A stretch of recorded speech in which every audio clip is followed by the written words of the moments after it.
Welcome to Kavitha recipe Tamil. இன்னைக்கு பார்க்க போகிற ரெசிபி ஒரு அருமையான சிக்கன் குருமா, சிக்கன் பிரட்டல். இது எப்படி செய்யலாங்கிறத பார்க்கலாம் வாங்க. ஃபஸ்ட்டு இந்த ரெசிபி செய்கிறதுக்கு தேவையான பொருள் பெரிய வெங்காயம். நான் பெரிய வெங்காயமாக இருக்கிறதுனால ஒரு வெங்காயம் தான் எடுத்திருக்கேன். அது இந்த மாதிரி கட் பண்ணி எடுத்து வச்சுருக்கேன். இந்த பெரிய வெங்காயத்திலே சின்னதாக தான் நீங்கள் 2 வெங்காயம் எடுத்துக்கோங்க.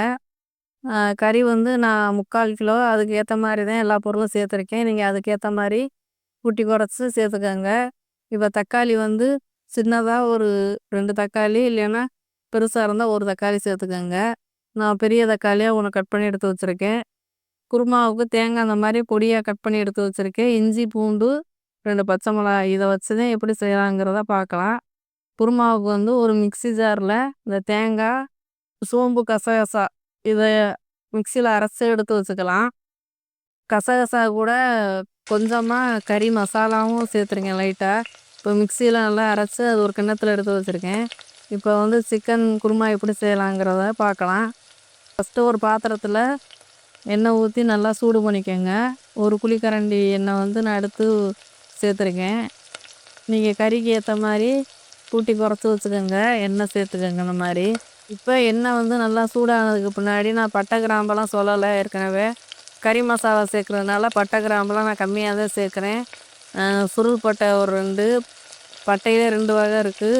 சுருள் பட்டை, இன்னொரு பட்டை வரும் பார்த்தீங்களா, அதில் ஒன்று சேர்த்துருக்கேன். கல்பாசி, பிரிஞ்சி இலை, கிராம்பு, ஏலக்காய் இருக்கிறத வீட்டில் என்ன இருக்குதோ அதை வச்சு சேர்த்துக்கோங்க. இந்த மாதிரி அது நல்லா பொரிஞ்சு வர்றப்ப இந்த வெங்காயத்தை சேர்த்து, வெங்காயத்தை ரொம்ப கருக விட்டுறாமல் இந்த மாதிரி கண்ணாடி பக்குவத்துக்கு நல்லா வதக்கிக்கோங்க. நல்லா வதங்கி வர்றப்ப ஸ்டவ்வை கூட்டி குறைச்சி வச்சு இந்த மாதிரி வதக்கிக்கோங்க. இஞ்சி பூண்டு, அதை இஞ்சி பூண்டை அரைச்சி வச்சுருக்கேன் ஏற்கனவே. அதை அரைச்சதை எடுத்து ஒரு 2 ஸ்பூன் கொஞ்சம் கூட இருக்குது, அதையும் சேர்த்து நல்லா அந்த எண்ணெயிலே போட்டு வெங்காயத்தோடு வதக்கிக்கோங்க பச்சை வாசனை போகிற அளவுக்கு.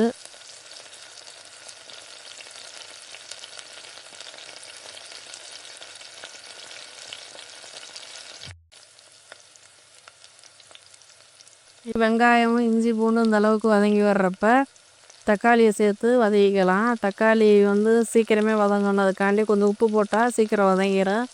அதுக்காண்டி கொஞ்சோண்டு கல் உப்பு சேர்த்து வதக்குறேன்.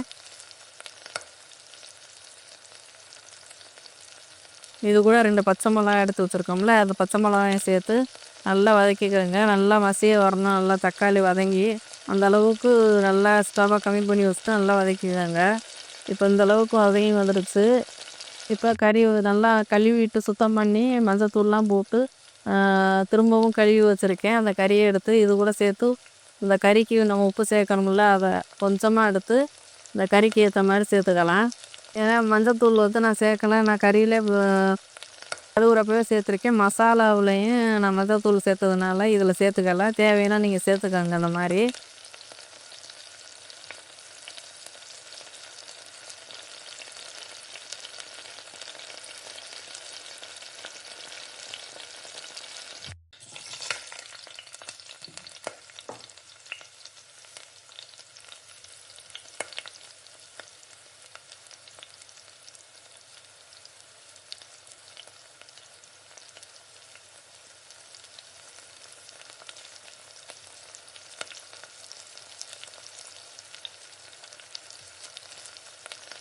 சேர்த்துட்டு இதை நல்லா கறியை எண்ணெயோடு நல்லா பிரட்டிட்டு மூடி போட்டு வச்சுக்கலாம். தண்ணியெல்லாம் ஊற்ற வேணாம், ஏன்னா சிக்கனில் நீர் சத்து இருக்கும். அதனால் கொஞ்சம் ஒரு 2 நிமிஷம் மட்டும் மூடி போட்டு வச்சுக்கோங்க. உடனே நம்ம தண்ணி ஊற்றி வேக வச்சா அந்த ருசி கொஞ்சம் கம்மியாக இருக்க மாதிரி இருக்கும். பச்சை தண்ணியை ஊற்றினா ஒரு மாதிரி டேஸ்ட்டு கம்மியாக இருக்கும். அதனால் ஒரு 2 நிமிஷம் வேக விட்டுட்டு நீங்கள் தண்ணி ஊற்றுங்க. அது ஒரு மாதிரி நல்லாயிருக்கும். இப்போ தட்டை ஓப்பன் பண்ணி பார்க்கலாம்.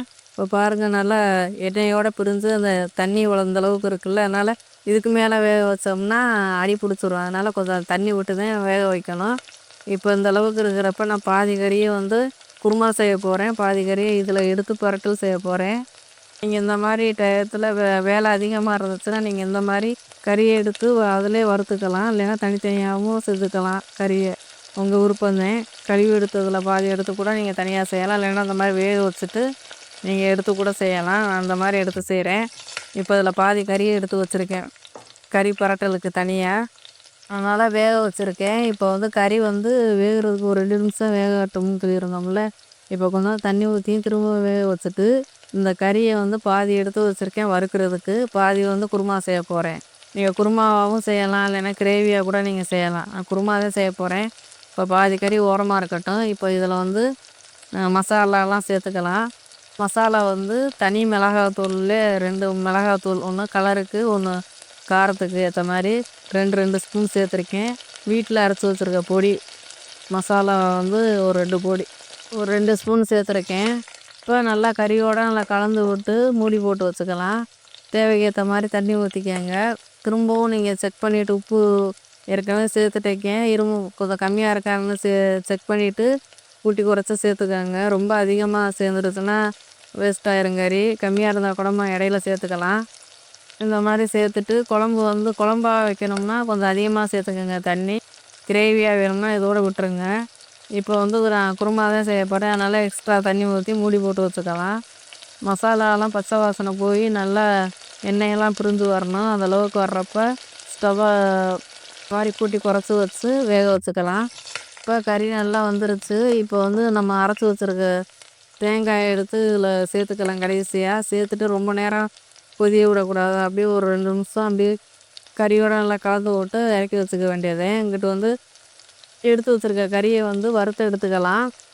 இதுக்கு வந்து தேவையானது பட்டை, கிராம்பு எதுவுமே சேர்க்க போகிறதில்ல. சின்ன வெங்காயம் வந்து ஒரு 5, 6 வெங்காயம், பூண்டு கொஞ்சம் சிறிதளவு, கருவேப்பிலை, பச்சை மிளகா இருந்தால் சேர்த்துக்கோங்க. அந்த மாதிரி சேர்த்துதேன் அதை மசாலா நல்லா பச்சை வாசனை போக விட்டு கறியை போட்டு பரட்டி எடுக்க வேண்டியது. இப்போ எண்ணெயை ஊற்றி இந்த வெங்காயத்தை சேர்த்துட்டு வெங்காயம் நல்லா வதங்கி வர்றப்ப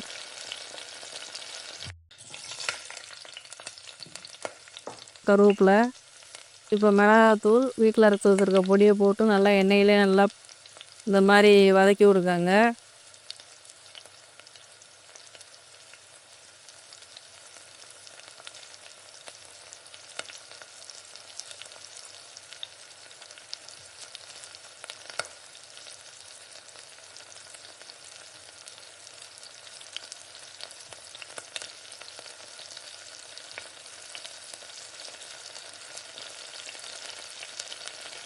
மசாலா பச்சை வாசனை போகிற அளவுக்கு நல்லா வதக்கிட்டு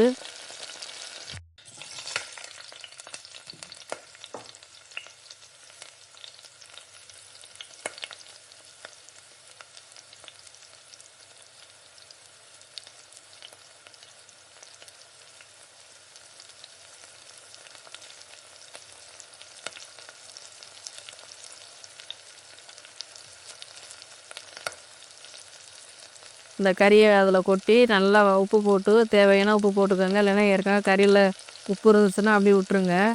நல்லா வதக்கிட்டு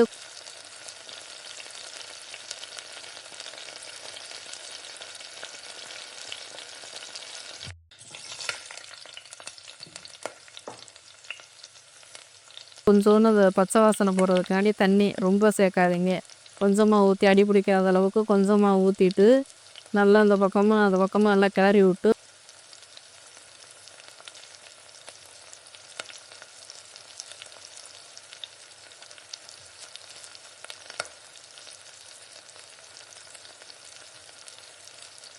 மூடி போட்டு ஒரு 2 நிமிஷம் 3 நிமிஷம் அப்படி வேக விட்ருங்க. கறி எவ்வளோக்கு வேகணுமோ அந்தளவுக்கு ஸ்டவ்வை முழுமையாக கம்மி பண்ணி வச்சுட்டு ஒரு 5 நிமிஷம் அப்படியே வேக விட்ருங்க.